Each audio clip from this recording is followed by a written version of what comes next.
Hello, നമ്മുടെ next topic നമ്മുടെ network ടെക്നിക്കായ CPM and PERT എന്താണെന്നും അതിൻ്റെ എങ്ങനെയാണ് അതിൻ്റെ ഡ്യൂറേഷനും ടോട്ടൽ ഡ്യൂറേഷൻ ഓഫ് നെറ്റ്വർക്ക് ഒക്കെ കണ്ടുപിടിക്കുക എന്നുള്ളതാണ് നമ്മൾ ഡിസ്കസ് ചെയ്യാൻ പോകുന്നത്.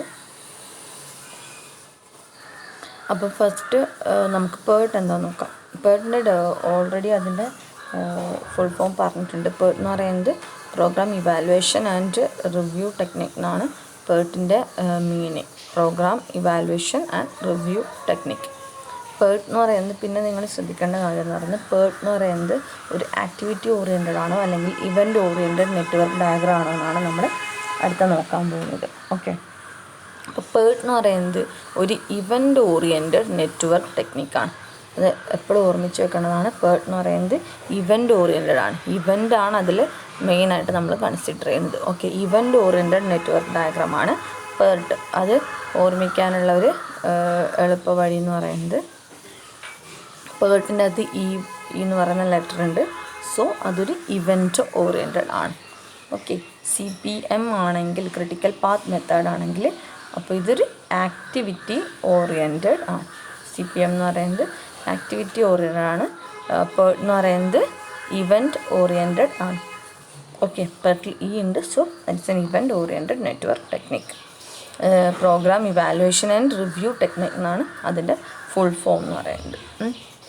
പിന്നെ വേറൊരു കാര്യം അറിയാനുള്ളത്, PERT നെറ്റ്വർക്ക് എന്ന് പറയുന്നത് നമ്മൾ യൂഷ്വലി യൂസ് ചെയ്യുന്നത് റിസർച്ച് ടൈപ്പ് അല്ലെങ്കിൽ ഡെവലപ്മെൻറ്റ് ടൈപ്പ് വർക്ക് പ്രൊജക്റ്റ് അതിൻ്റെയൊക്കെ കേസിലാണ് നമ്മൾ യൂസ് ചെയ്യുന്നത്. Research and development type project such as space industry, defence project industry etcetera അങ്ങനത്തെയൊക്കെ കേസിലാണ് നമ്മൾ PERT programme evaluation review technique എന്ന് പറഞ്ഞാൽ നെറ്റ്വർക്ക് ടെക്നിക്ക് യൂസ് ചെയ്തിട്ട് നമ്മൾ നെറ്റ്വർക്ക് ഡയഗ്രം വരയ്ക്കുന്നത്. അപ്പം നമ്മൾ കോമൺ ആയിട്ട് നമ്മൾ കാണുന്ന നമ്മുടെ പ്രൊജക്റ്റിൻ്റെ കേസിൽ, അതായത് ബിൽഡിംഗ് കൺസ്ട്രക്ഷനോ അല്ലെങ്കിൽ ബ്രിഡ്ജ് കൺസ്ട്രക്ഷൻ അങ്ങനത്തെ ഒരു റിപ്പീറ്റേറ്റീവ് ടൈപ്പ് നേച്ചറുള്ള പ്രൊജക്റ്റിൻ്റെ കേസിലെല്ലാം നമ്മൾ PERT യൂസ് ചെയ്യുന്നത്. നമ്മൾ യൂസ് ചെയ്യുന്നതെന്ന് പറയുന്നത് റിസർച്ച് വർക്കിൽ, അതായത് നമ്മളൊരു PhD വർക്കിനകത്ത് നമുക്കതിൻ്റെ എപ്പോഴാണ് നമുക്കത് എൻഡ് ചെയ്യാമെന്ന് നമുക്കറിയാൻ പറ്റില്ല. അതുപോലെ തന്നെ എത്രയായിരിക്കും അതിൻ്റെ ഡ്യൂറേഷൻ, അതായത് എൻഡിങ് എത്ര, ടോട്ടൽ ഡ്യൂറേഷൻ എപ്പോഴായിരിക്കും അത് എൻഡ് ചെയ്യാൻ നമുക്ക് പറയാൻ പറ്റില്ല. അല്ലെങ്കിൽ അതിൽ ഓരോ വർക്കും എപ്പോൾ എൻഡ് ചെയ്യും എന്നുള്ള കാര്യത്തിൽ നമുക്ക് കറക്റ്റ് ഒരു ടൈം പീരീഡ് നമുക്ക് ഉണ്ടാവില്ല. അതുപോലെ തന്നെ ഡെവലപ്മെൻറ്റ് ടൈപ്പ് പ്രൊജക്റ്റ്, അതായത് ഒരു ലോഞ്ചിങ്, നമ്മൾ ഇതിൻ്റെ സാറ്റലൈറ്റ് ലോഞ്ചിങ്ങിൻ്റെ കേസിൽ, പിന്നെ സ്പേസ് ഇൻഡസ്ട്രി, അതായത് സാറ്റലൈറ്റ് ലോഞ്ചിങ് അങ്ങനത്തെ അതിൻ്റെയൊക്കെ കേസിൽ അതൊക്കെ എപ്പോഴാണ് ഓരോ സ്റ്റേജും കംപ്ലീറ്റ് ആവുമോ അല്ലെങ്കിൽ അത് എപ്പോൾ നമുക്ക് ലോഞ്ച് ചെയ്യാൻ പറ്റുന്നുള്ളതിൽ നമുക്കൊരു കറക്റ്റ് ഡിഫൈൻഡ് ആയിട്ടുള്ളൊരു കറക്റ്റ് നോൺ ആയിട്ടുള്ളൊരു ടൈം പീരീഡ് നമുക്ക് അറിയാൻ പറ്റില്ല. അപ്പോൾ അത് നമ്മൾ പ്രീവിയസ്ലി അങ്ങനൊരു വർക്ക് നടന്നിട്ടുണ്ടാവില്ല. അപ്പോൾ ആ പ്രീവിയസ്ലി അങ്ങനൊരു വർക്ക് നടന്നിട്ടുണ്ടെങ്കിൽ നമുക്ക് അതിനെ ബേസിൽ അത് അസ്യൂം ചെയ്തിട്ട് നമുക്ക് ഇത്ര ടൈമിനുള്ളിൽ ആ വർക്ക് കംപ്ലീറ്റ് ചെയ്യുന്നുള്ള രീതിയിൽ നമുക്ക് പറയാം. എന്നാൽ ഇങ്ങനത്തെ ഒരു ടൈപ്പ് പ്രൊജക്റ്റിൻ്റെ കേസിൽ, വർക്കിൻ്റെ കേസിൽ, അതായത് ഒരു സ്പേസ് ഇൻഡസ്ട്രീൻ്റെ കേസിൽ അല്ലെങ്കിൽ ഒരു ഡെവലപ്മെൻറ്റ് പ്രൊജക്റ്റിൻ്റെ കേസിൽ നമുക്ക് പ്രീവിയസ്ലി ഒക്കൂർ ചെയ്തിട്ടില്ല. സോ നമുക്കതിന് കറക്റ്റ് എത്ര ടൈം പീരീഡ് ഉണ്ട് എന്നുള്ള കാര്യം നമുക്ക് പറയാൻ പറ്റില്ല. ഓക്കെ, അപ്പോൾ ഇങ്ങനത്തെയൊക്കെ കേസിൽ നമ്മൾ യൂസ് ചെയ്യുന്ന ഒരു നെറ്റ്വർക്ക് ടെക്നിക്കാണ് PERT എന്ന് പറയുന്നത്. അപ്പോൾ PERTൻ്റെ കേസിൽ ഞാനിപ്പോൾ പറഞ്ഞതുപോലെ തന്നെ നമുക്ക് പ്രീവിയസ്ലി ഒക്കൂർ ചെയ്യാതെ ടൈപ്പ് വർക്ക് ആയതുകൊണ്ട് തന്നെ അതിന് എത്ര ടോട്ടൽ ഡ്യൂറേഷൻ വേണമെന്ന് അറിയില്ല. അതുകൊണ്ട് നമുക്കതിൻ്റെ ടൈം പീരീഡ് നമുക്ക് കറക്റ്റ് ഇത്രയാണെന്നുള്ള കാര്യത്തിൽ നമുക്ക് പറയാൻ പറ്റില്ല. ഓക്കെ, അപ്പോൾ PERT എന്ന് പറയുന്നത് പ്രോഗ്രാം ഇവാലുവേഷൻ ആൻഡ് റിവ്യൂ ടെക്നിക്കാണ്. ഇവൻ്റ് ഓറിയൻറ്റഡ് ആണ്. PERTൽ ഉണ്ട്. സോ ഇവൻ്റ് ഓറിയൻറ്റഡ് ആണ്. പിന്നെ സ്പേസ് ഇൻഡസ്ട്രി, അതുപോലെ തന്നെ ഡെവലപ്മെൻറ്റ് ടൈപ്പ് വർക്ക് അതിൻ്റെയൊക്കെ കേസിലാണിത് യൂസ് ചെയ്യുന്നത്. അല്ലെങ്കിൽ the project work which are non repetitive in nature, അങ്ങനത്തെ ആ ഒരു ടൈപ്പ് ഓഫ് നോൺ റിപ്പീറ്റേറ്റീവ് പ്രൊജക്റ്റിൻ്റെ കേസിലാണ് നമ്മൾ PERT നെറ്റ്വർക്ക് ടെക്നിക്ക് നമ്മൾ യൂസ് ചെയ്യുന്നത്. Or for this project in which correct time determination for various activity cannot be made. ഓരോ ആക്ടിവിറ്റീസിന് correct എത്ര duration വേണം അത് കംപ്ലീറ്റ് ആവണം എന്നുള്ളത് നമുക്ക് എന്താണ് കാൽക്കുലേറ്റ് ചെയ്യാൻ പറ്റാത്തത് ടൈപ്പ് ഓഫ് വർക്ക്, അതായത് നോൺ റിപ്പീറ്റേറ്റീവ് ടൈപ്പ് വർക്ക്. അതിൻ്റെ കേസിലാണ് നമ്മൾ PERT ടെക്നിക്ക് യൂസ് ചെയ്യുന്നത്.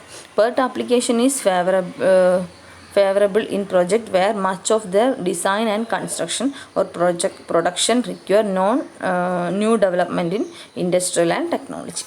അതായത് new development industrial technologies use ചെയ്യുന്ന കൺസ്ട്രക്ഷൻ ആൻഡ് ഡിസൈൻ വർക്ക്സിൻ്റെ ഒക്കെ കേസിലാണ് ഇത് യൂസ് ചെയ്യുന്നത്. നോൺ റിപ്പീറ്റേറ്റീവ് ടൈപ്പ് വർക്കിനാണ് PERT നെറ്റ്വർക്ക് യൂസ് ചെയ്യുന്നത്. ഓക്കെ, അപ്പോൾ ഞാൻ പറഞ്ഞു നോൺ റിപ്പീറ്റേറ്റീവ് ടൈപ്പ് വർക്കിനാണ്. സോ അതിൻ്റെ ടോട്ടൽ ഓരോ ആക്ടിവിറ്റിക്കും എത്ര ഡ്യൂറേഷൻ വേണം എന്നുള്ള കാര്യത്തിൽ നമുക്ക് കറക്റ്റ് അറിയാൻ പറ്റില്ല. അതുകൊണ്ട് തന്നെ നമ്മൾ ഈ ഒരു പെർട്ടിക്കുലർ ടൈപ്പ് ഓഫ് വർക്കിൻ്റെ കേസിൽ ആക്ടിവിറ്റീൻ്റെ അല്ലെങ്കിൽ ടാസ്കിൻ്റെ ഡ്യൂറേഷൻ എന്ന് പറയുന്നത് ഒരു 3 അസ്യൂംഡ് ആയിട്ടുള്ള 3 ടൈം എസ്റ്റിമേറ്റിൻ്റെ വാല്യൂസിലാണ് നമ്മൾ എക്സ്പ്ലെയിൻ ചെയ്യുന്നത്. അപ്പോൾ ഇതിൻ്റെ കേസിൽ 3 ടൈം എസ്റ്റിമേറ്റ്സ് ഉണ്ടാവും. PERTൻ്റെ കേസിൽ 3 ടൈം എസ്റ്റിമേറ്റാണ് PERTന് ഉണ്ടാകുന്നത്. ഓക്കെ, എന്തുകൊണ്ടാണ് ഇതൊരു നോൺ റിപ്പീറ്റേറ്റീവ് ടൈപ്പ് വർക്കിനാണ് യൂസ് ചെയ്യുന്നത്. സോ അതിന് ഓരോ ആക്ടിവിറ്റിക്കും ടോട്ടൽ എത്ര ഡ്യൂറേഷൻ വേണമെന്ന് നമുക്ക് കറക്റ്റ് ഡിഫൈൻ ചെയ്യാൻ പറ്റില്ല.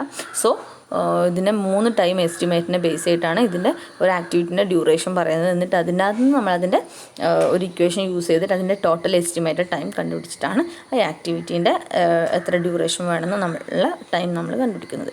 സോ ഇതിൻ്റെ കേസിൽ 3 ടൈം എസ്റ്റിമേറ്റ് ഉണ്ട്. 3 ബാക്കി കാര്യങ്ങൾ നിങ്ങളിതിൽ വായിച്ചു നോക്കട്ടെ. 3 ടൈം എസ്റ്റിമേറ്റാണുള്ളത്. ഫസ്റ്റ് വൺ എന്ന് പറയുന്നത് optimistic time estimate, second one pessimistic time estimate, third one most likely time estimate. Optimistic time estimate, pessimistic time estimate, അതുപോലെ തന്നെ മോസ്റ്റ് ലൈക്ലി ടൈം എസ്റ്റിമേറ്റ്. അങ്ങനെ 3 ടൈം എസ്റ്റിമേറ്റാണ് ഇതിനുള്ളത്. അപ്പോൾ ഇനി അത് ഓരോന്നും എന്താണെന്നുള്ള കാര്യം നോക്കാം.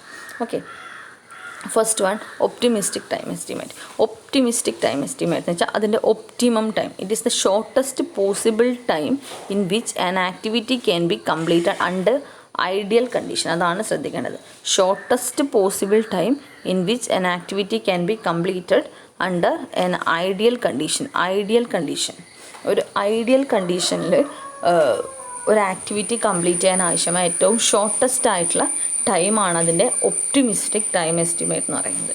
അതായത് ഒരു ആക്ടിവിറ്റി കംപ്ലീറ്റ് ചെയ്യാൻ ആവശ്യമായിട്ടുള്ള ഏറ്റവും ഷോർട്ടസ്റ്റ് ടൈമാണ്. ഏറ്റവും ഷോർട്ടസ്റ്റ് ആയിട്ടുള്ള ടൈമാണ് ഒപ്റ്റിമിസ്റ്റിക് ടൈം എന്ന് പറയുന്നത്. ഏറ്റവും ഷോർട്ടസ്റ്റ് ആയിട്ടുള്ള ടൈമാണ് അതിൻ്റെ ഒപ്റ്റിമിസ്റ്റിക് ടൈം എന്ന് പറയുന്നത്. എങ്ങനെ? ഐഡിയൽ കണ്ടീഷൻ, അതായത് എല്ലാ കണ്ടീഷൻസും ഫേവറബിൾ ആണ്. ഒരു പിന്നെ അൺഫേവറബിൾ കണ്ടീഷൻസ് അവിടെ ഇല്ല. അതായത് എല്ലാം ഫേവറബിൾ ആയിട്ടുള്ള കണ്ടീഷൻ, അതായത് ഐഡിയൽ കണ്ടീഷൻ. ആ ഐഡിയൽ കണ്ടീഷനിൽ ഒരു ആക്ടിവിറ്റി കംപ്ലീറ്റ് ചെയ്യാൻ ആവശ്യമായ ഏറ്റവും ഷോർട്ടസ്റ്റ് ടൈമാണ് അതിൻ്റെ optimistic time. This particular time estimate represents the time in which we would complete the activity or job if everything went along perfectly with no problems or adverse condition. Okay, അതായത് ആ ഒരു activity complete ചെയ്യാൻ ആവശ്യമായിട്ടുള്ള എല്ലാ കാര്യങ്ങളും perfectly നടക്കുന്നുണ്ട്. There is no adverse or any problems that occur. Okay, അങ്ങനത്തെ ഒരു കേസിൽ, അതായത് ഐഡിയൽ കണ്ടീഷൻ എന്ന് പറയും. ആ ഒരു ഐഡിയൽ കണ്ടീഷനിൽ everything that occur normally, everything when perfectly, അങ്ങനത്തെ ഒരു കണ്ടീഷനിൽ ഒരു ആക്ടിവിറ്റി കംപ്ലീറ്റ് ചെയ്യാൻ ആവശ്യമായിട്ടുള്ള ടൈമാണ് അതിൻ്റെ optimistic. Better than normal conditions are assumed to prevail. This time estimate is denoted by T0. T0 എന്ന് പറഞ്ഞിട്ടാണ് ഈ ടൈം എസ്റ്റിമേറ്റിനെ നമ്മൾ ഡിനോട്ട് ചെയ്യുന്നത്. ഒപ്റ്റിമിസ്റ്റിക് ആയതുകൊണ്ട് T0 ഓക്കെ, ഒപ്റ്റിമിസ്റ്റിക്. അപ്പോൾ ഐഡിയൽ കണ്ടീഷൻ, അതാണ് ശ്രദ്ധിക്കേണ്ടത്. ഐഡിയൽ കണ്ടീഷനിൽ ഒരു ആക്ടിവിറ്റി അല്ലെങ്കിൽ ഒരു ജോബ് കംപ്ലീറ്റ് ചെയ്യുന്ന ഏറ്റവും ഷോർട്ടസ്റ്റ് പോസിബിൾ ടൈം. ഓക്കെ, അതാണ് ഒപ്റ്റിമിസ്റ്റിക് ടൈം. ഇനി അടുത്തതെന്ന് പറയുന്നത് second time estimate, pessimistic time estimate ആണ് സെക്കൻഡ് വൺ എന്ന് പറയുന്നത്. പെസിമിസ്റ്റിക് ടൈം എസ്റ്റിമേറ്റ് എന്ന് വെച്ചാൽ it is the best guess of the maximum time that would be required to complete the activity. This particular time estimate represents the time might take us to complete a particular activity if everything went wrong and abnormal situations are prevailed. അതായത് ഒരു activity complete ചെയ്യാൻ ആവശ്യമായിട്ടുള്ള ഏറ്റവും maximum ടൈമാണ് അതിൻ്റെ pessimistic time estimate എന്ന് പറയുന്നത്. അപ്പോൾ ഒരു ആക്ടിവിറ്റി കംപ്ലീറ്റ് ചെയ്യാൻ ഏറ്റവും maximum time, shortest time under ideal കണ്ടീഷനാണ് ഒപ്റ്റിമിസ്റ്റിക്. പെസിമിസ്റ്റിക് ആണെങ്കിൽ ഏറ്റവും maximum time under abnormal condition. അതായത് അബ്നോർമൽ കണ്ടീഷൻ വെച്ചാൽ എവറിത്തിങ് വെൻ റോങ്, അതായത് അണ്ടർ എന്താണ് എന്താ പറയുക, അണ്ടർ അബ്നോർമൽ സിറ്റുവേഷൻസ് പ്രിവെയിൽ, അതായത് everything went wrong and abnormal സിറ്റുവേഷൻസിൽ നമ്മളൊരു ആക്ടിവിറ്റി കംപ്ലീറ്റ് ചെയ്യാൻ ആവശ്യമായിട്ടുള്ള ഏറ്റവും മാക്സിമം ഡ്യൂറേഷനാണ് അതിൻ്റെ പെസിമിസ്റ്റിക് ടൈം. അതായത് എന്തെങ്കിലും ഒരു നമ്മളൊരു കൺസ്ട്രക്ഷൻ വർക്ക് അല്ലെങ്കിൽ ഒരു ഡെവലപ്മെൻറ്റ് റിസർച്ച് വർക്ക് നടക്കുന്നത്, അപ്പോൾ അതിലിടയ്ക്ക് പെട്ടെന്ന് എന്താണ് ഇതുപോലെ ഇങ്ങനെ ഇപ്പം ഈ കൊറോണ ഈ ഒരു കണ്ടീഷൻ തന്നെ നമുക്ക് അബ്നോർമൽ കണ്ടീഷൻ എന്ന് പറയും. ഈ ഒരു ഇങ്ങനെ ഒരു ഇതുണ്ടാവും നമ്മൾ ഒരിക്കലും ചിന്തിച്ചിട്ടില്ല. അപ്പോൾ ഈ ഒരു സമയത്ത് നടക്കുന്ന ഒരു ഡെവലപ്മെൻറ്റ് വർക്കോ അല്ലെങ്കിൽ ഒരു റിസർച്ച് വർക്കോ അതൊക്കെ ലാഗായി ഓരോ റീസൺ കൊണ്ട്, അല്ലേ, ഈ ലോക്ക്ഡൗൺ അങ്ങനത്തെ ഓരോരോ റീസൺ കൊണ്ട് അതൊക്കെ ലാഗായി. അപ്പോൾ അതൊക്കെ അബ്നോർമൽ കണ്ടീഷനാണ്. അപ്പോൾ അങ്ങനെയൊക്കെ വരുന്നുള്ള നമുക്ക് അറിയാണ്ട് നടക്കുന്ന ഓരോ അബ്നോർമൽ കണ്ടീഷനാണ്. അപ്പോൾ നമുക്ക് അതൊക്കെ നമ്മൾ എന്താണ് അങ്ങനെയൊക്കെ ഉണ്ടാവും എന്ന് വിചാരിച്ചിട്ട് ഒരു ആക്ടിവിറ്റി പിന്നെ ഇതുപോലെ അബ്നോർമൽ സിറ്റുവേഷൻസ് ഉണ്ടാവുന്നുള്ള അസ്യൂം ചെയ്തിട്ട് ഒരു ആക്ടിവിറ്റി കംപ്ലീറ്റ് ചെയ്യാൻ ആവശ്യമാണ് ഏറ്റവും മാക്സിമം ഡ്യൂറേഷൻ കണ്ടുപിടിക്കുക. ആ മാക്സിമം ഡ്യൂറേഷനാണ് അതിൻ്റെ പെസിമിസ്റ്റിക് ടൈം എന്ന് പറയുന്നത്. Okay, this estimate does not include possible effect of highly unusual catastrophes such as earthquake, flood, fire, etc. അതായത് എർത്ത് ഫ്ലഡും ഫയറും അതുകൊണ്ട് ഉണ്ടാകുന്ന ലാഗൊന്നും കൺസിഡർ ചെയ്യുന്നില്ല ഈ ഒരു ടൈപ്പ് ഓഫ് എന്താണ് ടൈം എസ്റ്റിമേറ്റിനകത്തെന്ന് പറയുന്നത്. This estimate denoted by TP എന്ന് പറഞ്ഞിട്ടാണ് നമ്മളിതിനെ ഡിനോട്ട് ചെയ്യുന്നത്. അപ്പോൾ ഏറ്റവും മാക്സിമം ടൈം ഒരു ആക്ടിവിറ്റി കംപ്ലീറ്റ് ചെയ്യാൻ ആവശ്യമായിട്ടുള്ള maximum time under abnormal conditions. ഒരു പ്രൊജക്റ്റ് വർക്ക് നടക്കുമ്പോൾ എന്തെങ്കിലും ഒരു അബ്നോർമലായിട്ടുള്ള കണ്ടീഷൻ കൊണ്ട് അത് ലാഗാവുന്ന നമ്മൾ കൺസിഡർ ചെയ്തിട്ട് അതിൻ്റെ മാക്സിമം ഡ്യൂറേഷൻ എത്രയാണെന്നുള്ളത് അസ്യൂം ചെയ്യുക. ആ ഒരു ഡ്യൂറേഷനാണ് അതിൻ്റെ പെസിമിസ്റ്റിക് ടൈം എസ്റ്റിമേറ്റ് എന്ന് പറയുന്നത്. ഓക്കെ, ഇനി നെക്സ്റ്റ് എന്ന് പറയുന്നത് മോസ്റ്റ് ലൈക്ലി ടൈം എസ്റ്റിമേറ്റ് ആണ്. അതിനെ നമ്മൾ TL എന്ന് പറഞ്ഞിട്ടാണ് ഡിനോട്ട് ചെയ്യുന്നത്. മോസ്റ്റ് ലൈക്ലി ടൈം എസ്റ്റിമേറ്റ് എന്ന് പറയുന്നത് അതായത് ഒരു നോർമൽ സിറ്റുവേഷനിൽ ഒരു ആക്ടിവിറ്റി അല്ലെങ്കിൽ ഒരു ജോബ് കംപ്ലീറ്റ് ചെയ്യാൻ ആവശ്യമായിട്ടുള്ള ടൈമിനെയാണ് അതിൻ്റെ എന്ത് പറയുന്നത് മോസ്റ്റ് ലൈക്ലി ടൈം എസ്റ്റിമേറ്റ് എന്ന് പറയുന്നത്. അല്ലെങ്കിൽ നമുക്കിതിനെ എന്ത് പറയാം, നമ്മുടെ TOൻ്റെയും അതുപോലെ തന്നെ TPൻ്റെയും ഇൻ ബിറ്റ്വീനായിട്ടായിരിക്കും ഈ TLൻ്റെ വാല്യൂ നമ്മൾ അസ്യൂം ചെയ്യുന്നത്. T0 എന്ന് പറയുന്നത് മിനിമം ടൈം, TP എന്ന് പറയുന്നത് മാക്സിമം ടൈം. അപ്പോൾ TL എന്ന് പറയുന്നത് ആ ഇൻ ബിറ്റ്വീൻ ആയിട്ടുള്ളൊരു മീഡിയം വാല്യൂ ആയിരിക്കും നമ്മൾ ചൂസ് ചെയ്യുന്നത് ഒരു ആക്ടിവിറ്റീൻ്റെ ഡ്യൂറേഷനായിട്ട്. അത് അണ്ടർ നോർമൽ കണ്ടീഷനിൽ ഒരു ആക്ടിവിറ്റി കംപ്ലീറ്റ് ചെയ്യാനായിട്ട് ആവശ്യമായിട്ടുള്ള ടൈം പീരിയഡ്. അല്ലെങ്കിൽ നമുക്കിതിനെ എങ്ങനെ ഡിഫൈൻ ചെയ്യാം, most likely time or most probable time is the time that in the mind of an estimator represent the time the activity would most often required if normal conditions prevail. അതായത് ഒരു എസ്റ്റിമേറ്ററിൻ്റെ മൈൻഡിലുള്ള ഒരു ടൈമാണ് normal കണ്ടീഷനിൽ ഒരു activity complete ചെയ്യാൻ ആവശ്യമായിട്ടുള്ള ടൈമാണ് അതിൻ്റെ മോസ്റ്റ് ലൈക്ലി ടൈം എസ്റ്റിമേറ്റ് എന്ന് പറയുന്നത്. Okay, this time estimate lies in between optimistic and pessimistic time estimate. This time estimate reflects a situation where conditions are normal, things are usual and there is nothing exciting.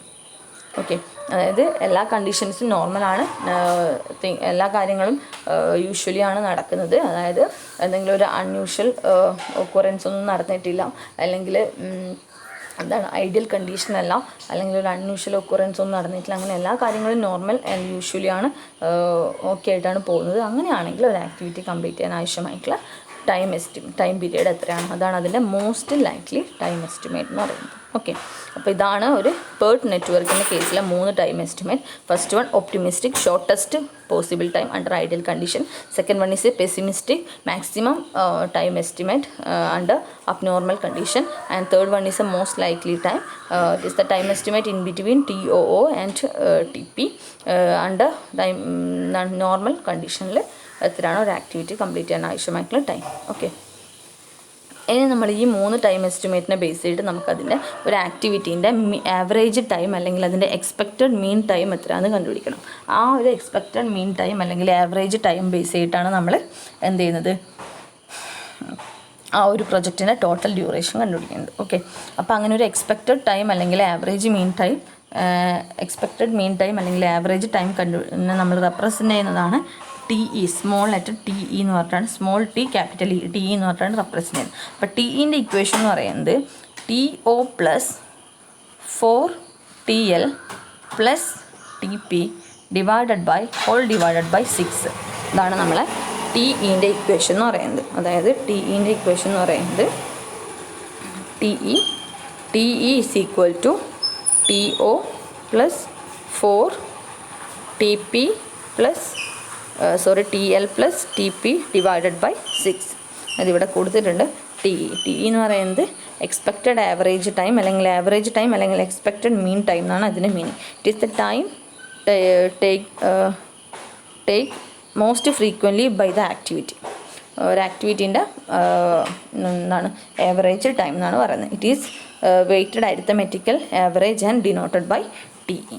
Okay, equation ഇതാണ്. ഇത് important ആണ് ഈ equation. അത് പഠിച്ചാലേ നമുക്ക് പ്രോബ്ലത്തിൽ ചിലപ്പോൾ നമുക്ക് ഈ 3 time എസ്റ്റിമേറ്റാണ് തരുക, TO, TP ആൻഡ് TL എന്ന് പറയുന്നത്. അപ്പോൾ അതിനകത്ത് നമ്മൾ ഈ ആവറേജ് എക്സ്പെക്റ്റഡ് ടൈം കണ്ടുപിടിച്ചാൽ മാത്രമേ നമുക്ക് നെറ്റ്വർക്കിന് ടോട്ടൽ കംപ്ലീഷൻ ടൈം കണ്ടുപിടിക്കാൻ പറ്റൂ.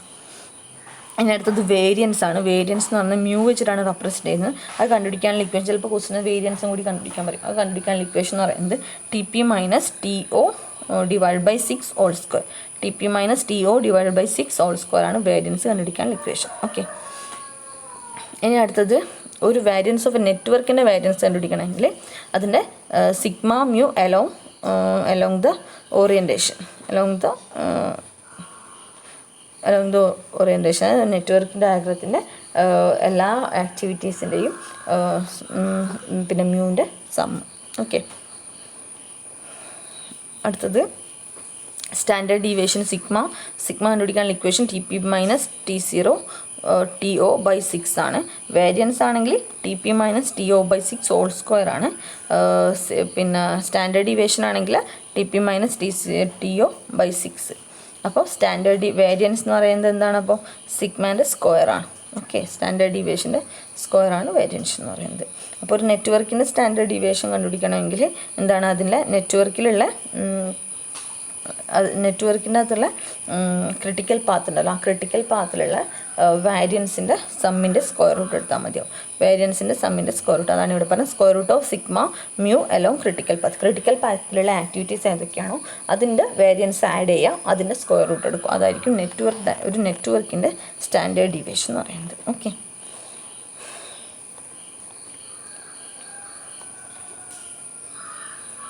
ഇനി അടുത്തത് നമ്മളിപ്പം പഠിച്ച ആ 3 ടൈം എസ്റ്റിമേറ്റ് എന്ന് പറയുന്നത് ആക്ടിവിറ്റീൻ്റെ പേർഡ് നെറ്റ്വർക്കിലുള്ള ആക്ടിവിറ്റീൻ്റെ ടൈം എസ്റ്റിമേറ്റാണ്. ഇനി പേർഡ് നെറ്റ്വർക്ക് തന്നെ നമ്മൾ ഇവൻറ്റിൻ്റെ ടൈം എസ്റ്റിമേറ്റ്, ഇവൻറ്റിൻ്റെ ടൈം എങ്ങനെ നമ്മൾ കണ്ടുപിടിക്കുന്നതാണ് പറയാൻ പോകുന്നത്. ഇവൻറ്റിന് ഇപ്പോൾ യൂഷ്വലി നമുക്ക് 2 ടൈം എസ്റ്റിമേറ്റാണുള്ളത്. First one earliest expected time capital TE ആണ്.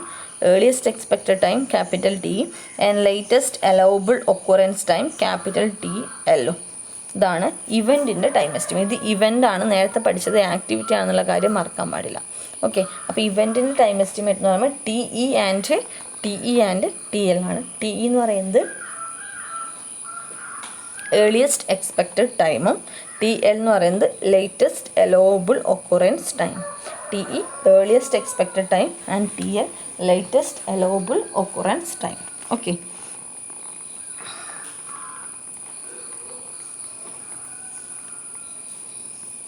പിന്നെ എന്താണ് ഏർലിയസ്റ്റ് എക്സ്പെക്റ്റഡ് ടൈം നോക്കാം. ഏർലിയസ്റ്റ് എക്സ്പെക്റ്റഡ് ടൈം നമ്മൾ ഡിനോട്ട് ചെയ്യുന്നത് TE ആണെന്ന് പറഞ്ഞു.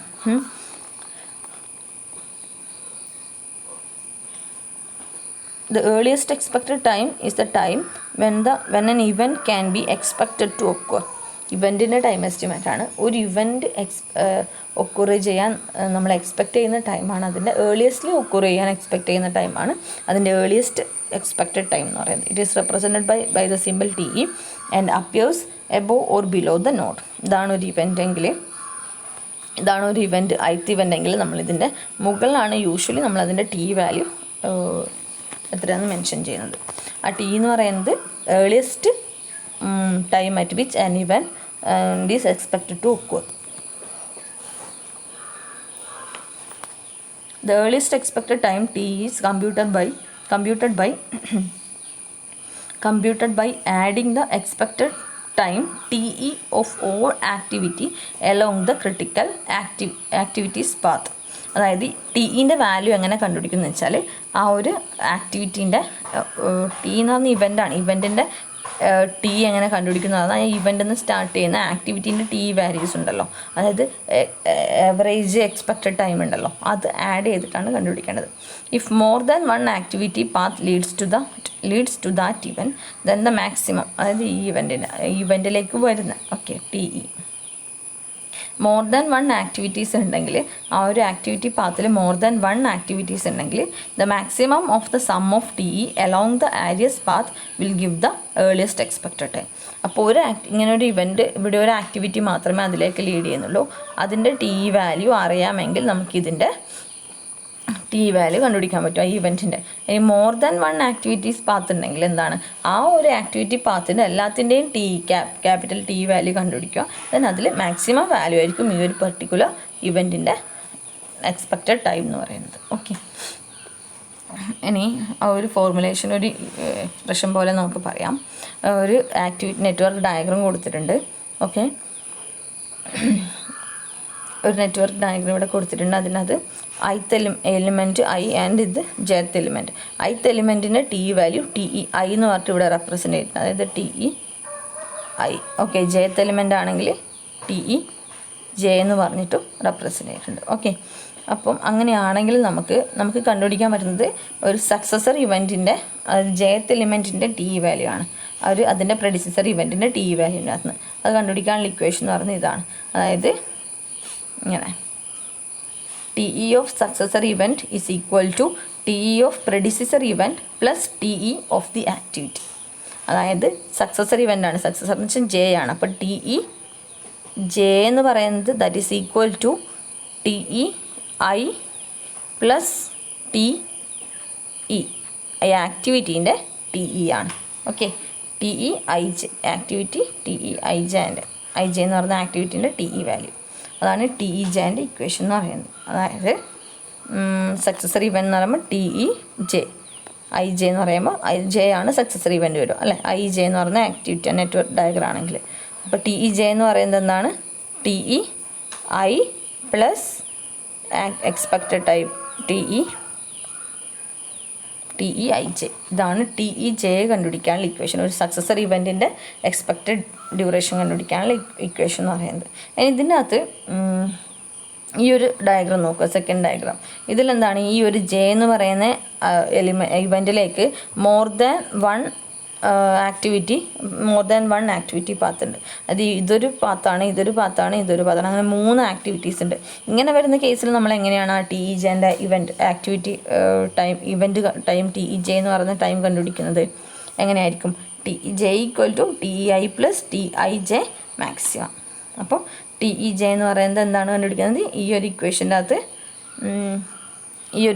അകത്ത് എല്ലാ പാത്തിൻ്റെയും T E I plus T E I J കണ്ടുപിടിക്കുക. അതിൽ ഏറ്റവും മാക്സിമം വാല്യൂ ഏതാണോ അതാണ് നമ്മൾ ടി ഇ ജെ ആയിട്ട് നമ്മൾ ആ ഒരു പെർട്ടിക്കുലർ ഇവൻറ്റിൻ്റെ ടി ഇ ജെ ആയിട്ട് എടുക്കേണ്ടത്. എങ്ങനെ വരുമ്പോൾ more than one activity path വരുന്ന കേസിൽ എല്ലാ പാത്തിൻ്റെയും T E I plus T E I J കണ്ടുപിടിക്കുക. അതിൽ ഏറ്റവും മാക്സിമം വരുന്ന വാല്യൂ അതാണ് നമ്മൾ ചൂസ് ചെയ്യേണ്ടത്. ഓക്കെ, അപ്പോൾ ഈ കാര്യങ്ങൾ നിങ്ങൾ കൃത്യമായിട്ടൊന്ന് വായിച്ച് മനസ്സിലാക്കണം കേട്ടോ. എന്നാലും ഇത് എന്താണെന്നുള്ളത് കറക്റ്റ് മനസ്സിലായി. ഇക്വേഷൻസ് ഒക്കെ അറിയണമെങ്കിൽ നമുക്ക് പ്രോബ്ലം ചെയ്യാൻ പറ്റുള്ളൂ. ഓക്കെ, ഇനി അടുത്തത് latest allowable occurrence time. Latest allowable occurrence time എന്ന് വെച്ചാൽ the planner is equally concern with the completion of the project within scheduled time. For each event therefore some time limit is allowed by which that event must occur. The latest time by which event must occur. ഒരു event occur ചെയ്യുന്ന ഏറ്റവും latest ആയിട്ടുള്ള ടൈമാണ്. മറ്റേത് earliest time by which the event must occur ആണ് T E. T L ആണെങ്കിൽ latest ടൈമാണ്.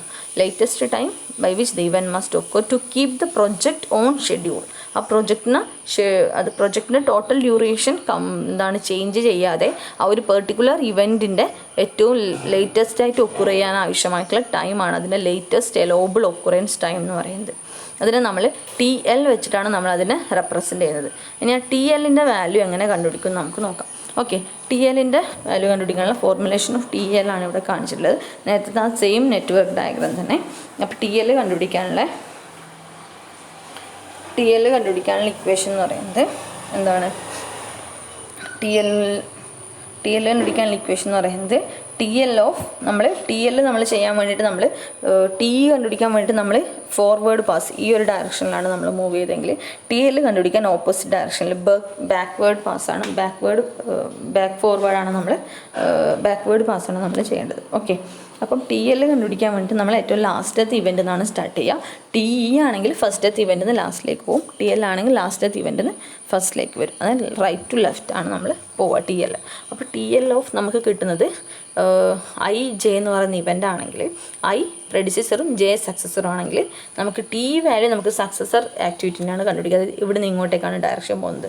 എന്നാൽ ടി എല്ലിൻ്റെ കേസിൽ നേരെ തിരിച്ചാണ് ഡയറക്ഷൻ, ബാക്ക്വേർഡ് പാസ്സാണ്. സോ അത് നമുക്ക് കണ്ടുപിടിക്കാനുള്ള ഇക്വേഷൻ എന്ന് പറയുന്നത് ടി എൽ ഓഫ് പ്രെഡിസസർ ഇവൻ്റാണ് നമുക്ക് കിട്ടുക. T L I is equal to എന്താണ്, T L J minus T E I J ആണ്. T L I is equal to T L J minus T E I J. അതാണ് equation എന്ന് പറയുന്നത്. ഓക്കെ, അതായത് ഇവിടെ കൊടുത്തിട്ടുണ്ട് T L of the predecessor event that is equal to എന്താണ്, T L of successor event minus T E of activity. ഇനി നേരത്തെ പറഞ്ഞ പോലെ തന്നെ മോർ ദാൻ വൺ ആക്ടിവിറ്റി ആ ഒരു പെർട്ടിക്കുലർ എന്താണ് പ്രെഡിസസർ ഇവൻറ്റിന് സക്സസർ ആക്ടിവിറ്റീസ് ആയിട്ട് അല്ലെങ്കിൽ സക്സസർ ഇവൻറ്റ്സ് ആയിട്ട് ഉണ്ടെങ്കിൽ നമ്മൾ അതിൻ്റെ കേസിൽ എങ്ങനെയാണ് കണ്ടുപിടിക്കുക എന്ന് വെച്ചാൽ T L I is equal to T L J minus T E I J. അതിൻ്റെ അകത്തുള്ള ഏറ്റവും എല്ലാ പാത്തിൻ്റെ വാല്യൂവും കണ്ടുപിടിച്ചിട്ട് അതിൽ ഏറ്റവും മിനിമം വാല്യൂ എത്രയാണോ അതാണ് നമ്മൾ ചൂസ് ചെയ്യേണ്ടത്. Okay, minimum value T E കണ്ടുപിടിക്കാൻ മാക്സിമം വാല്യൂ എടുക്കണം, ടി എൽ ആണെങ്കിൽ ഏറ്റവും മിനിമം വാല്യൂ ആണ് നമ്മൾ ചൂസ് ചെയ്യുക. ഓക്കെ, ഓരോ ഇവൻറ്റിൻ്റെയും ഓരോ പാത്തിൻ്റെയും കണ്ടുപിടിക്കുക, ഓരോ പാത്തിലും ഏറ്റവും മിനിമം വാല്യൂ എത്രയാണോ അതാണ് ചൂസ് ചെയ്യുക. അതായത് ഫസ്റ്റ് ഈ പാത്തിൻ്റെ കണ്ടുപിടിക്കുക, ഈ ഒരു കേസിലാണ് ഈ പാത്തിൻ്റെ കണ്ടുപിടിക്കുക ടി എൽ, then ഈ പാത്തിൻ്റെ ടി എൽ, then ഈ തേർഡ് പാത്തിൻ്റെ ടി എൽ. ആ 3 പാത്തിൻ്റെ ടി എല്ലിനകത്ത് ഏറ്റവും മിനിമം വാല്യൂ എത്രയാണോ അതാണ് ചൂസ് ചെയ്യേണ്ടത്. ഓക്കെ, ഇനി ആ ടി എല്ലും ടിയും കിട്ടിക്കഴിഞ്ഞാൽ നമുക്കിതിൻ്റെ ക്രിട്ടിക്കൽ പാത്ത് കണ്ടുപിടിക്കണം. ക്രിട്ടിക്കൽ പാത്ത് കണ്ടുപിടിക്കാൻ വേണ്ടിയിട്ട്, അതായത് ക്രിട്ടിക്കൽ പാത്ത് എന്ന് പറയുന്നത് ഒരു പ്രൊജക്റ്റിനകത്ത് ഏറ്റവും ക്രിട്ടിക്കലായിട്ടുള്ള പാത്ത്, അതായത് ഒരു പ്രൊജക്റ്റിൻ്റെ ഡ്യൂറേഷനെയും കോസ്റ്റിനെയും ഒക്കെ മാക്സിമം ഡിപ്പെൻഡ് ചെയ്യുന്ന ഒരു പാത്താണ് അതിൻ്റെ ക്രിട്ടിക്കൽ പാത്ത് എന്ന് പറയുന്നത്. ആ പാത്തിൽ ഏതെങ്കിലും ആക്ടിവിറ്റീസിനോ ഇവൻറ്റ്സിനോ നമ്മൾ ഡ്യൂറേഷനിലോ കോസ്റ്റിലോ എന്തെങ്കിലും ഒരു ചേഞ്ചസ് സംഭവിച്ചു കഴിഞ്ഞാൽ അത് എൻ്റയർ പ്രൊജക്റ്റിൻ്റെ കോസ്റ്റിനെയും ഡ്യൂറേഷനെയും തന്നെ ബാധിക്കും. ഓക്കെ, അങ്ങനത്തെ ഒരു പാത്തിനെ നമ്മൾ പറയുന്ന പേരാണ് ക്രിട്ടിക്കൽ പാത്ത്. അപ്പോൾ ഒരു പ്രൊജക്റ്റിലെ ഏറ്റവും നെറ്റ്വർക്ക് ഡയഗ്രത്തിനകത്ത് ഏറ്റവും ഇമ്പോർട്ടൻ്റ് ആയിട്ടുള്ള പാത്ത് എന്ന് പറയുന്നത് അതിൻ്റെ ക്രിട്ടിക്കൽ പാത്താണ്. അപ്പോൾ അതിൻ്റെ ക്രിട്ടിക്കൽ പാത്ത് കാൽക്കുലേറ്റ് ചെയ്യുക. ആ ക്രിട്ടിക്കൽ പാത്തിൻ്റെ ഡ്യൂറേഷൻ ആയിരിക്കും ആ പ്രൊജക്റ്റ് കംപ്ലീറ്റ് ചെയ്യാൻ ആവശ്യമായിട്ടുള്ള ഏറ്റവും മാക്സിമം ഡ്യൂറേഷൻ എന്ന് പറയുന്നത്. അപ്പം ക്രിട്ടിക്കൽ പാത്ത് കണ്ടുപിടിക്കലാണ് നമ്മളെ മെയിൻ എയിം എന്ന് പറയുന്നത് ഒരു നെറ്റ്വർക്ക് വർക്ക് കിട്ടിക്കഴിഞ്ഞാൽ. അപ്പോൾ ആ ക്രിട്ടിക്കൽ പാത്ത് നമ്മൾ പേർഡ് നെറ്റ്വർക്ക് ടെക്നിക്ക് വെച്ചിട്ട് എങ്ങനെ ക്രിട്ടിക്കൽ പാത്ത് കണ്ടുപിടിക്കും നോക്കണം. നമുക്ക് ഒരു ഇവൻറ്റിൻ്റെ ടി ഇ വാല്യൂവും അതിൻ്റെ ടി എൽ വാല്യൂസും കിട്ടിക്കഴിഞ്ഞു. ഇനി നമുക്കതിൻ്റെ ഡിഫറൻസ് എടുക്കാം. ഡിഫറൻസിനെ നമ്മൾ ഡിനോട്ട് ചെയ്യുന്ന ലെറ്ററാണ്, ഡിഫറൻസിനെ നമ്മൾ വിളിക്കുന്ന പേരാണ് സ്ലാക്ക് എന്ന് പറയുന്നത്. അപ്പോൾ സ്ലാക്ക് എന്ന് വെച്ചാൽ actually difference between T L and T E. T എല്ലിൻ്റെയും ടി ഇൻ്റെയും ഡിഫറൻസിനെയാണ് നമ്മൾ T L minus T E, അതായത് ഒരു ഇവൻറ്റിൻ്റെ ലേറ്റസ്റ്റ് അലൗബിൾ ഒക്കറൻസ് ടൈമിനകത്ത് അതിൻ്റെ earliest allowable occurrence time, latest allowable occurrence time ആയിരിക്കുമല്ലോ കൂടുതലുണ്ടാവും ഏർലിയസ്റ്റിനേക്കാളും. അപ്പോൾ ലേറ്റസ്റ്റ് അലൗബിൾ ഒക്കറൻസ് ടൈമിനകത്ത് അതിൻ്റെ earliest allowable occurrence time minus ചെയ്ത് കഴിഞ്ഞാൽ കിട്ടുന്ന ആ ഡിഫറൻസിനെ നമ്മൾ വിളിക്കുന്ന പേരാണ് സ്ലാക്ക് എന്ന് പറയുന്നത്. അപ്പോൾ ഈ സ്ലാക്കിൻ്റെ വാല്യൂ 0 അല്ലെങ്കിൽ നെഗറ്റീവ് അല്ലെങ്കിൽ മിനിമം ആവുന്നത് ഏതൊക്കെ ഇവൻറ്റ്സിനെയാണോ നോക്കുക. അങ്ങനെ സ്ലാക്കിൻ്റെ വാല്യൂ മിനിമം ആവുന്ന അല്ലെങ്കിൽ 0 ആവുന്ന ഇവൻറ്റ്സിനെ കണക്ട് ചെയ്ത് വരക്കുന്ന പാത്തിനെ നമ്മൾ വിളിക്കുന്ന പേരാണ് ക്രിട്ടിക്കൽ പാത്ത്. ഇതിൻ്റെ കേസിൽ പേർഡ് നെറ്റ്വർക്കിൻ്റെ കേസിൽ. ഓക്കെ, അതായത് സ്ലാക്കിൻ്റെ വാല്യൂ 0 ആവുന്ന അല്ലെങ്കിൽ മിനിമം എന്ന് പറയാം. മിനിമം എന്ന് പറയുമ്പോൾ നെഗറ്റീവും വരാം കേട്ടോ, അതാണ് മിനിമം എന്ന് പറയുന്നത്. മിനിമം ആവുന്ന പാത്തിനെ കണക്ട് ചെയ്ത് വരക്കുന്ന പാത്തിനെ നമ്മൾ വിളിക്കുന്ന പേരാണ് എന്ത്, ക്രിട്ടിക്കൽ പാത്ത്. ഓക്കെ, അപ്പോൾ ആ ഒരു നെറ്റ്വർക്ക് ഡയഗ്രത്തിലെ ക്രിട്ടിക്കൽ പാത്ത് കണ്ടുപിടിക്കലാണ് നമ്മൾ ഫസ്റ്റത്തെ എയിം എന്ന് പറയുന്നത്. അപ്പോൾ ക്രിട്ടിക്കൽ പാത്ത് കണ്ടുപിടിക്കണമെങ്കിൽ സ്ലാക്ക് വേണമെങ്കിൽ നമുക്കതിൻ്റെ ടി എൽ വാല്യൂവും വേണം, ടി ഇ വാല്യൂവും വേണം. ടി എല്ലും ടി ഇയും കണ്ടുപിടിക്കുക നേരത്തെ ഇക്വേഷൻസ് വെച്ചിട്ട്, എന്നിട്ട് അതിൻ്റെ ഡിഫറൻസ് എടുക്കുക. സോ സ്ലാക്ക് കിട്ടും. അപ്പോൾ സ്ലാക്ക് കിട്ടിക്കഴിഞ്ഞാൽ നമുക്ക് എന്ത് കണ്ടുപിടിക്കുക, അതിൻ്റെ ക്രിട്ടിക്കൽ പാത്ത് കണ്ടുപിടിക്കാൻ പറ്റും. ഓക്കെ, അതാണ് സ്ലാക്കിൻ്റെ ഇമ്പോർട്ടൻസ് എന്ന് പറയുന്നത്. The difference between the two time estimate of an activity indicate the range between which the occurrence time of an event can vary. Slack may be simply defined as the difference between the latest allowable time and earliest expected time of an event. അതായത് ഒരു ഇവൻറ്റിൻ്റെ latest allowable ടൈമിൻ്റെയും earliest expected ടൈമിൻ്റെ ഡിഫറൻസിനാണ് slack എന്ന് പറയുന്നത്. അപ്പോൾ ആ സ്ലാക്കിൻ്റെ ഡിഫറൻസ് എന്ന് പറയുന്നത് എന്താണ്, എന്തിനാണ് ഇൻഡിക്കേറ്റ് ചെയ്യുന്നത്? The range between which the occurrence time of an event can vary. ഒരു ഇവൻറ്റിൻ്റെ ഒക്കുറൻസ് ടൈം വേരി ചെയ്യുന്ന ഒരു റേഞ്ചിനെയാണ് അതിൻ്റെ എന്ത് പറയുന്നത്,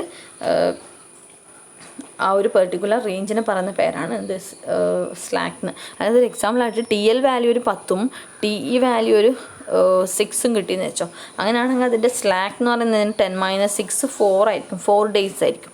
ഡേയ്സ് അല്ലെങ്കിൽ വീക്ക് 4 ഡേയ്സ് ആയിരിക്കും. അപ്പോൾ അതിൻ്റെ മീനിങ് എന്താ, ആ ഒരു പെർട്ടിക്കുലർ ഇവൻറ്റിനെ നമ്മൾ 4 ഡേയ്സ് നമുക്ക് സ്റ്റാർട്ടിങ് ചിലപ്പം 4 ഡേയ്സ്, അത് 4 ഡേയ്സ് ലാഗ് ഉണ്ടായിക്കഴിഞ്ഞാലും ആ പ്രൊജക്റ്റിൻ്റെ ഡ്യൂറേഷൻ എന്താവില്ല, ഡ്യൂറേഷൻ എക്സ്റ്റെൻഡ് ചെയ്യില്ല, ഡ്യൂറേഷൻ അത് ഡിപ്പെൻഡ് ചെയ്യില്ല. ഒന്നുകിൽ 4 ഡേയ്സ് പിന്നെ ഏർലി സ്റ്റാർട്ട് ചെയ്താലോ അല്ലെങ്കിൽ 4 ഡേയ്സ് ലേറ്റ് ആയിട്ട് സ്റ്റാർട്ട് ചെയ്ത് കഴിഞ്ഞാലും നമുക്ക് ആ പ്രൊജക്റ്റിൻ്റെ ഡ്യൂറേഷൻ അത് എൻ്റെ ഡ്യൂറേഷൻ അത് ഡിപ്പെൻഡ് ചെയ്യും. ആ ഒരു 4 ഡേയ്സിനുള്ളിൽ എങ്ങനെ വേണമെങ്കിലും നമുക്ക് ഈ ആ ഒരു പെർട്ടിക്കുലർ ഇവൻറ്റിനെ ഷിഫ്റ്റ് ചെയ്തിട്ട് നമുക്ക് സ്റ്റാർട്ടിങ്ങും എൻഡിങ്ങും അതിനെ ഷിഫ്റ്റിങ് നമുക്ക് പോസിബിളാണ്. അതിനെ അറേഞ്ച്മെൻറ്റ്സ് നമുക്ക് പോസിബിളാണ്. അപ്പോൾ അങ്ങനെ ഒരു റേഞ്ചാണ് എന്ത് ഇൻഡിക്കേറ്റ് ചെയ്യുന്നത്, അതിൻ്റെ സ്ലാക്ക് എന്ന് പറയുന്നത്. Okay, range between which the occurrence time of an event can വാരി. ഒരു ഇവൻറ്റിൻ്റെ ഒക്കുറൻസ് ടൈം വാരി ചെയ്യിക്കാൻ പറ്റുന്ന റേഞ്ചാണ് അതിൻ്റെ സ്ലാക്ക് എന്ന് പറയുന്നത് ആക്ച്വലി. ഓക്കെ, ഇനി സ്ലാക്കിന് ഡിഫറെൻറ്റ് ടൈപ്സ് ഉണ്ട്, positive, zero and negative. Positive slack എന്ന് വെച്ചാൽ TL - TE പോസിറ്റീവ് ആണെങ്കിൽ, എസിൻ്റെ വാല്യൂ പോസിറ്റീവ് ആണെങ്കിൽ അതിനെ പോസിറ്റീവ് സ്ലാക്ക് എന്ന് പറയും. അപ്പോൾ T പോസിറ്റീവ് എന്ന് വെച്ചാൽ അതിൻ്റെ മീനിങ് ഇത് ഇൻഡിക്കേറ്റ് ചെയ്യുന്നത് head of scheduled condition. Excess resources ഉണ്ട്, അതായത് ഹെഡ് ഓഫ് ഷെഡ്യൂൾഡ് കണ്ടീഷനേക്കാളും ഹെഡായിട്ടാണ് പ്രൊജക്റ്റിൻ്റെ ആ ഒരു പെർട്ടിക്കുലർ ആക്ടിവിറ്റി നടന്നു പോകുന്നത്. ഇനി അടുത്തത് സീറോ സ്ലാക്ക്. സീറോ എന്ന് വെച്ചാൽ TL - TE 0 ആണ്. അപ്പോൾ അത് ഇൻഡിക്കേറ്റ് ചെയ്യുന്നത് ഓൺ ഷെഡ്യൂളാണ്. നെഗറ്റീവ് ആണെങ്കിൽ TL - TE ഈ നെഗറ്റീവാണ്. അത് ഇൻഡിക്കേറ്റ് ചെയ്യുന്നത് പറയുന്നത് ബിഹൈൻഡ് ദ ഷെഡ്യൂളാണെന്നാണ് അതിൻ്റെ മീനിങ്. ഓക്കെ, അപ്പോൾ ഇത്രയേ ഉള്ളൂ ഇന്നത്തേത്. ബാക്കി നമുക്ക് നെക്സ്റ്റ് വീഡിയോയിൽ ഡിസ്കസ് ചെയ്യാം.